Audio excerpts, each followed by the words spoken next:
which is key. How do you avoid costly mistakes as a receiver? As a receiver, I mean, I think for them, it's really about ball security, holding that thing high and tight. Obviously, I think 83 might be more well-equipped. Won't you say to... Yeah, I would say it's just simple ball security, right? Don't try to be someone that you're not. Everything that you've done up until this point has you prepared for this football game.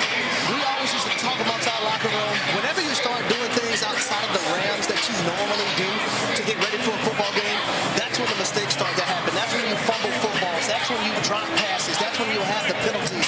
And when you look at a team like Ohio State, right, who had penalties early versus Texas, Travion Henderson made up for it, right? He said he repented to the good man upstairs, and the good man upstairs took care of him because he had a 75-yard touchdown on the screenplay. No better place to do it than Notre Dame. Yep. No college football team takes advantage of mistakes better than Notre Dame. Can Ohio State afford to be more conservative in this matchup? No, you just play your game. Yeah.